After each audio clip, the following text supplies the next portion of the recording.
সকলকে জয় যিশু। মহান ঈশ্বরকে ধন্যবাদ জানাই। আমরা কেন খ্রিসমাস ডে পালন করি? আজ দেখব যিশু খ্রিস্টের সেই জন্মের ঘটনা।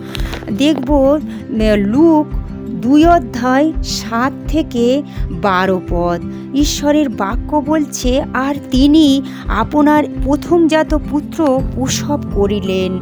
মানে মরিয়ম সেই ছোট্ট সেই শিশু প্রসব করলেন এবং তাহাকে কাপড় জড়াইয়া যাবপাত্রে শোয়াইয়া রাখিলেন। মানে মরিয়ম সেই পশু থাকার যে জায়গা, সেই পাত্রে সেই ছোট্ট শিশুকে রাখলেন, কারণ পান্থশালায় তাহাদের জন্য স্থান ছিল না। আজ আমরা দেখব সেদিন প্রভু যিশু জন্মেছিলেন, তার জন্য কোনো বড় জায়গা ছিল না, কোনো রাজবাড়ি ছিল না, কোনো বড় বাড়ি ছিল না। তিনি ঈশ্বর, তিনি জন্মগ্রহণ করেছিলেন পশু থাকার সেই যাবপাত্র, তাকে শোয়ানো ছিল এক পান্থশালায়। তারপরে ঈশ্বরের বাক্য বলছে, ওই অঞ্চলে মেষ পালকেরা মাঠে অবস্থিত করিতেছিল এবং রাত্রে কালে আপন আপন পাল চৌকি দিতেছিল। আর প্রভুর এক দূত তাহাদের নিকটে আসিয়া দাঁড়াইলেন এবং প্রভুর প্রতাপ তাহাদের চারিদিকে দোদম্যমান হইল। তাহাতে তাহারা অতিশয় ভীত হইল। রাখালদের কাছে সেই ঈশ্বরের দূত আসলো।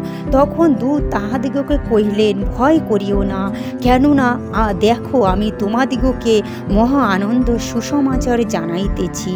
সেই আনন্দ সুসমাচার সমুদয় লোকের হইবে, কারণ অদ্য দাউদ নগরে তোমাদের জন্য ত্রাণকর্তা জন্মিয়াছেন, তিনি খ্রিস্ট প্রভু। মানে ঈশ্বরের বাক্য আজ আমরা দেখলাম প্রভু যীশু খ্রিস্টের জন্মের ঘটনা। আমরা ঈশ্বরের জন্ম কিভাবে হয়েছিল আজ দেখলাম।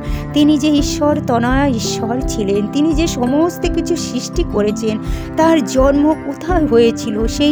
সে পান্থশালায় যাবপাত্রে শোয়ানো ছিল। তিনি কত নত হয়েছিলেন, কত নম্র হয়েছিল। তার নত নম্রতা আজ আমরা দেখলাম ঈশ্বরের বাক্য থেকে। আর তারা প্রথমেই সেই ঈশ্বরের সেই জন্মানোর খবরটা রাখালদের কাছে পৌঁছে দিল।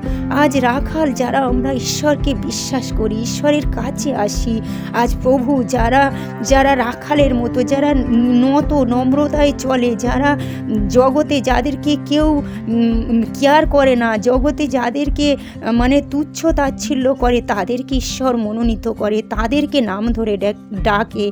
আর সেই ত্রাণকর্তা জন্মেছেন সেই রাখালদেরকে আগে মনোনীত করেছে। তাই আমাদের সেই ত্রাণকর্তা, পৃথিবীর সমস্ত মানুষের ত্রাণকর্তা, যারা আমরা যখন যে ঈশ্বর প্রভু যিশুকে বিশ্বাস করব, তখনই আমরা উদ্ধার পাবো, পরিত্রাণ পাবো। বাক্য বলছে তিনি আমাদের ত্রাণকর্তা, উদ্ধারকর্তা, মুক্তিদাতা।